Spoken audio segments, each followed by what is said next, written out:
Everyone, welcome back to एक्वापर्स classes. I am Surabhi और हम लोग पढ़ रहे हैं माइक्रो इकोनॉमिक्स। इंडियन इकोनॉमी और मैक्रो इकोनॉमिक्स हम खत्म कर चुके हैं। वीडियोस अगर आप देखना चाहते हैं और अभी तक आपने मेरे चैनल पे नहीं देखी हैं वीडियोस, तो सारे ही लिंक मैंने डिस्क्रिप्शन बॉक्स में दे दिया। पूरी की पूरी प्लेलिस्ट है जहाँ पे वीडियोस ऑर्डर में दी हुई हैं। आप जाइए, वीडियोस देखिए और मेरा काम पसंद आए तो वीडियोस को लाइक करिए, शेयर करिए और चैनल को सब्सक्राइब करिए। सो हम लोग पढ़ रहे हैं माइक्रो इकोनॉमिक्स। माइक्रो इकोनॉमिक्स में भी जो मेरा सोर्स है वो है संदीप गर्ग। आज हम स्टार्ट करेंगे चैप्टर 4 ऑफ संदीप गर्ग। हमने डिमांड चैप्टर खत्म किया। डिमांड चैप्टर में हमने ये सीखा था कि बेसिकली जब आपका प्राइस इंक्रीज होता है, लॉ ऑफ डिमांड जब हमने पढ़ा कि आपका प्राइस इंक्रीज होता है तो आपकी क्वांटिटी कम होती है, और जब आपका प्राइस कम होता है तो आपकी क्वांटिटी बढ़ती है, अगर नॉर्मल गुड की बात हो रही है तो। और यहाँ पे हम जब बात कर रहे थे लॉ ऑफ डिमांड की, तो हमने ये भी पढ़ा था कि लॉ ऑफ डिमांड कुछ केसेस में फेल होता है। बहुत सारे एस्पेक्ट पढ़े हमने डिमांड के, लेकिन जब हमने पढ़ा कि प्राइस बढ़ गया, अगर ये पेन है, पेन का प्राइस बढ़ गया तो मैं पेन की क्वांटिटी कम कर दूंगी। पेन का प्राइस कम हो गया, मैं पेन की क्वांटिटी ज़्यादा कर दूंगी। पर हमने वहाँ पे बात की थी कि हम क्वांटिटी नहीं बता सकते कि कितना प्राइस कम होगा तो मैं कितनी क्वांटिटी बढ़ाऊंगी। अगर हमें ये जानना है तो आज हम बात करेंगे इलास्टिसिटी की।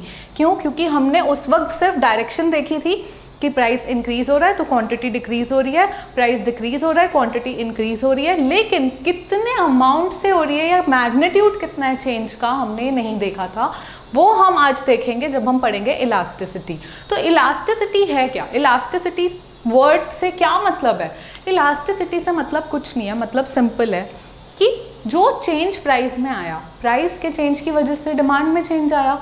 ये तो सिंपल है। डिमांड में हमने पढ़ा था चैप्टर में कि प्राइस आपका कम हो रहा है तो डिमांड बढ़ रही है, प्राइस आपका बढ़ रहा है तो आपकी डिमांड कम हो रही है। ऑपोजिट रिलेशनशिप हमने लॉ ऑफ डिमांड में पढ़ लिया। लेकिन अब आपका मैग्नीट्यूड कितना है चेंज का, ये समझने के लिए इलास्टिसिटी और कुछ नहीं होती बल्कि होता है परसेंटेज चेंज इन डिमांड, यानी एक्स गुड की डिमांड में परसेंटेज में कितना चेंज आया है due to percentage change in factor affecting demand. Factor affecting demand से क्या मतलब है यहाँ पे? अब हमने पढ़ा था कि कौन से फैक्टर्स हो सकते हैं जो डिमांड को फर्क डाल सकते हैं, डिमांड में चेंज ला सकते हैं। खुद अपना प्राइस हो सकता है एक कमोडिटी का। जैसे हमने बात की, अगर हमने बात की थी चाय की, तो चाय के केस में हमने ये देखा था कि चाय की डिमांड कौन से फैक्टर्स से इम्पैक्ट हो सकती है।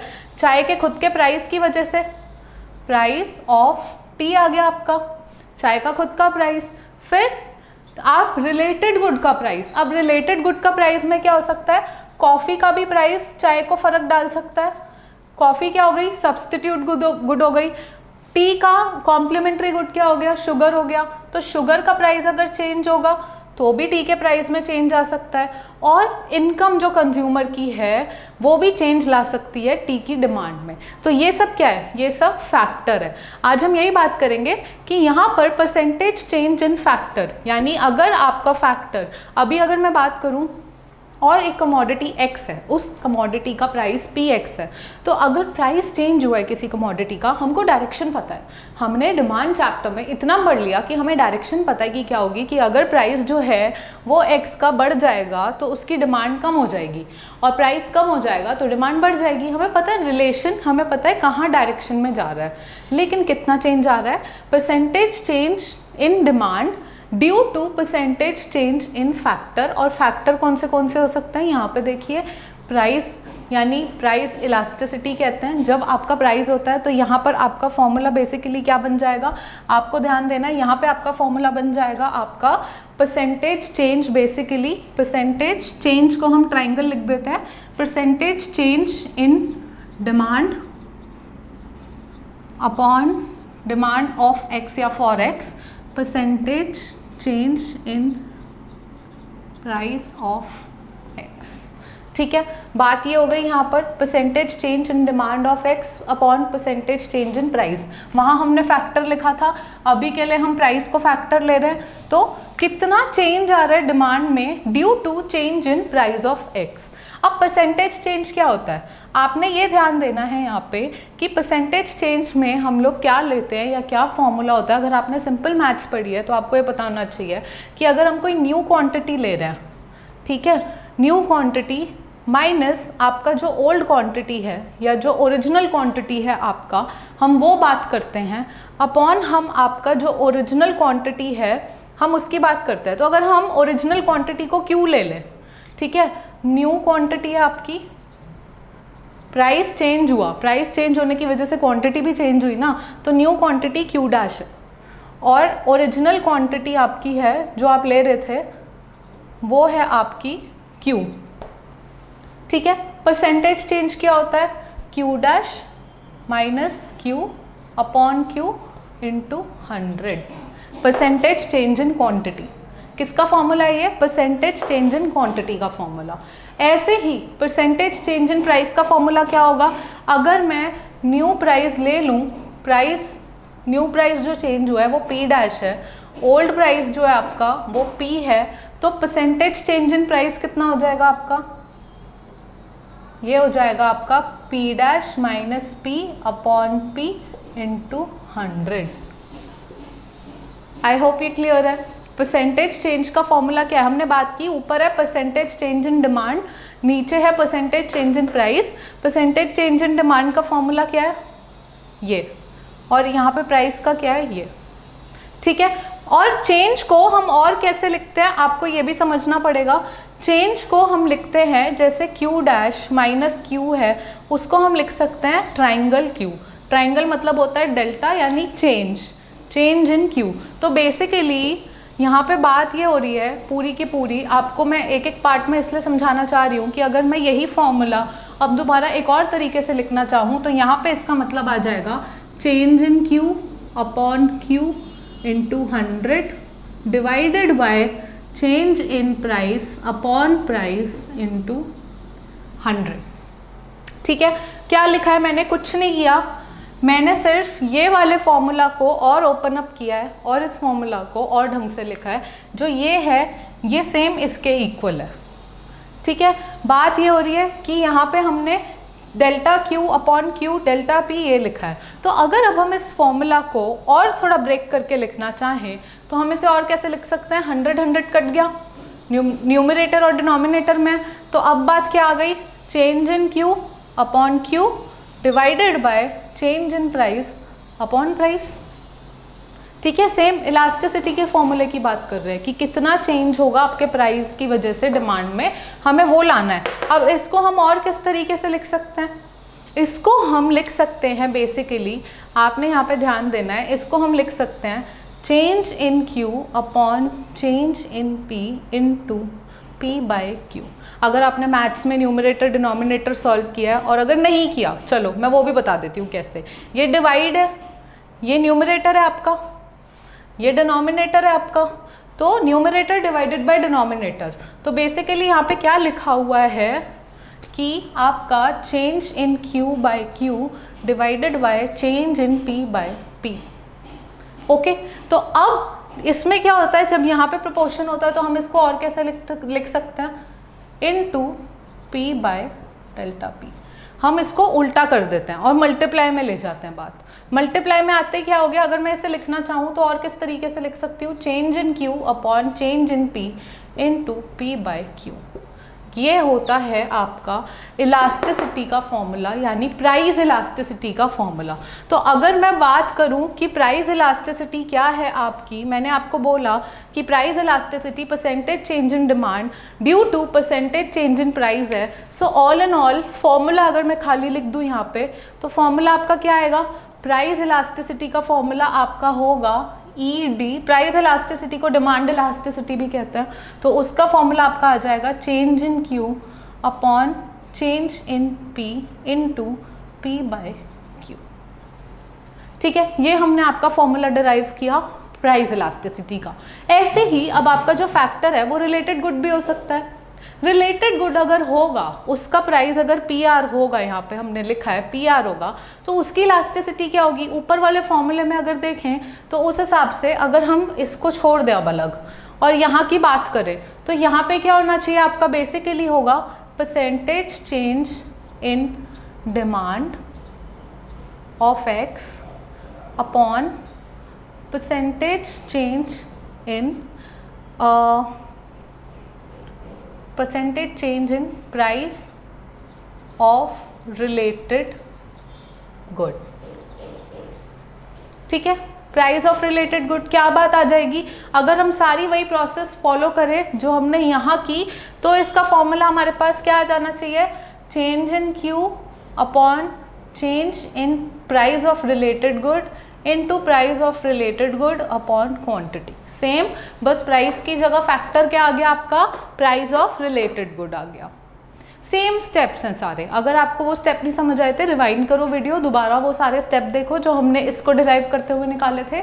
सेम तरीके से इसका डेरिवेशन होगा और एंड में हमारे पास फॉर्मूला क्या आ जाएगा? जो क्रॉस प्राइस इलास्टिसिटी है आपकी, वो क्या आ जाएगी? Change in due to change in related good का प्राइस इनटू रिलेटेड गुड का प्राइस अपॉन क्वांटिटी। ठीक है, अगर ये चीज़ें अभी क्लियर नहीं भी हो रही हैं, हम सॉल्व करेंगे इस पे क्वेश्चंस, तो आपको बहुत ज़्यादा अच्छे से क्लियर होगी। हम सिर्फ अभी इलास्टिसिटी के फॉर्मूले डिराइव कर रहे हैं और हम समझ रहे हैं कि बेसिकली जब हमने लॉ ऑफ डिमांड पढ़ा था और देखा था कि सिर्फ प्राइस चेंज की वजह से क्वांटिटी चेंज होती है, पर प्राइस चेंज की वजह से कितना क्वांटिटी चेंज होती है हमने ये नहीं समझा था। तो आज वो हम समझेंगे इलास्टिसिटी में। और इलास्टिसिटी और कुछ नहीं होती बल्कि change in demand due to percentage change in factor. कितना आ रहा है चेंज? तो अगर मैं इनकम की बात करूं यहाँ पे, तो इनकम में क्या होना चाहिए उस हिसाब से? इनकम में भी सिंपल, यहाँ पे अगर मैं बात करूं इनकम पे आना चाहूँ तो आपका यहाँ पे आना चाहिए percentage change in demand due to percentage change in income. ठीक है, ये हो गया सेम टू सेम। तो अगर सेम स्टेप्स फॉलो करूं तो क्या होगा आपका? Delta Q upon delta I into I by Q. क्या हुआ यहाँ पे? क्यू में तो चेंज आ रहा है तो क्यू तो सेम है, लेकिन आपका इनकम फैक्टर है तो इसलिए इनकम की वजह से क्यू में कितना चेंज आ रहा है अब हम देख रहे हैं वो। ये हो गई आपकी इनकम इलास्टिसिटी। ओके, तो अब मैं आपको अगर एक तरह के शॉर्ट में फॉर्मूले सारे समझाना चाहूँ वन गो में, और मैं आपको बोलूँ कि अच्छे इलास्टिसिटी के फॉर्मूले क्या हैं यहाँ पे सबके, सो बेसिकली इलास्टिसिटी के फॉर्मूले और कुछ नहीं।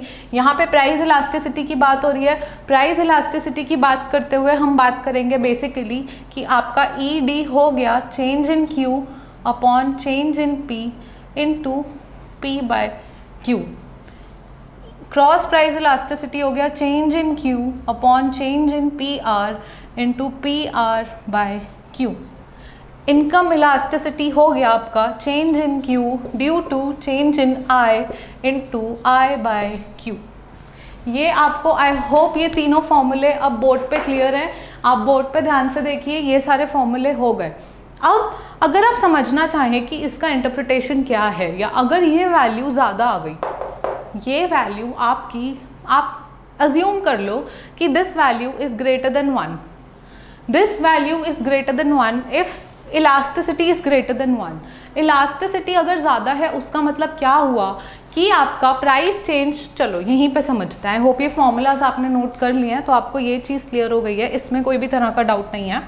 तो let's just clear one thing कि आपकी इलास्टिसिटी का मतलब होता है, प्राइस इलास्टिसिटी की बात करूं अगर, तो उसका मतलब होता है आपका percentage change in demand upon percentage change in price. ठीक है, अब अगर ये नंबर ज़्यादा आ गया, अगर ये नंबर ग्रेटर देन 1 आ गया, इसका मतलब क्या? अगर मैं इसे ऊपर लेके जाऊं तो इसका मतलब और कुछ नहीं है बल्कि इसका मतलब है percentage change in demand greater than percentage change in price. मतलब क्या है कि प्राइस में जो चेंज आ रहा है, यानी प्राइस अगर कम हो रहा है तो उसकी डिमांड, जैसे प्राइस अगर 1 रुपये से कम हो रहा है तो उसकी डिमांड बहुत ज़्यादा से बढ़ रही है। ठीक है, और प्राइस अगर थोड़ा सा भी बढ़ रहा है तो डिमांड बहुत ज़्यादा बढ़ रही है। यही बात हो रही है ना, प्राइस अगर आपका थोड़ा सा कम होता है डिमांड बहुत ज़्यादा बढ़ जाती है, और प्राइस अगर थोड़ा सा बढ़ता है डिमांड बहुत ज़्यादा कम हो जाती है। यही मतलब है कि परसेंटेज जो चेंज है डिमांड में वो बहुत ज़्यादा है with respect to your change in price. इसका मतलब क्या हुआ आपका? इसका मतलब और कुछ नहीं पर ये हुआ कि आपकी जो डिमांड है वो बहुत इलास्टिक है। बहुत इलास्टिक है मतलब एक थोड़ा सा चेंज प्राइस में डिमांड को बहुत ज़्यादा अफेक्ट कर रहा है। ठीक है। इसका मतलब क्या हुआ, ये किन गुड्स के केस में होता है, अगर कोई गुड है आपका लग्जरी गुड है, अगर आप कोई कार लेने जा रहे हैं और अगर आप कार लेना चाहते हैं लेकिन आपको पता है कि कार का प्राइस थोड़ा सा बढ़ गया, पर being a consumer, being a rational consumer, आपको पता है कि कार कितनी महंगी आती है, उसका थोड़ा प्राइस का इंक्रीज भी आपके लिए बहुत ज़्यादा है, सो आपकी डिमांड अचानक से बहुत कम हो जाएगी उस कार के लिए। So this is the thing, may or may not be true, but in a sense जिस गुड की भी डिमांड इलास्टिक है, इलास्टिक का मतलब हो गया कि थोड़ा सा भी प्राइस का चेंज मतलब बहुत ज़्यादा चेंज ला देगा डिमांड में। उसी का उल्टा होता है इन इलास्टिक। इन इलास्टिक क्या होता है आपका, मैं वो भी बता देती हूँ चलो। इन इलास्टिक होता है आपका कि परसेंटेज चेंज इन डिमांड, ठीक है, less than percentage change in price.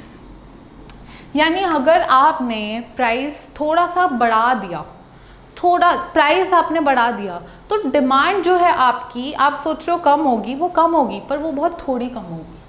कैसे थोड़ी कम होगी, चलो एग्जाम्पल लेते हैं किसी नेसेसिटी गुड का। बात करते हैं मेडिसिन की। एक डायबिटिक पेशेंट है, उसकी एक मेडिसिन आती है, तो उसकी एक मेडिसिन 1000 रुपये की आती है। अगर उसका प्राइस 1000 से 1500 भी हो गया तो मे बी वो ब्रांड चेंज कर दे, लेकिन डिमांड में ज़्यादा चेंज नहीं आएगा। डिमांड बहुत थोड़ी चेंज हो तो हो, डिमांड बहुत ज़्यादा चेंज नहीं होगी।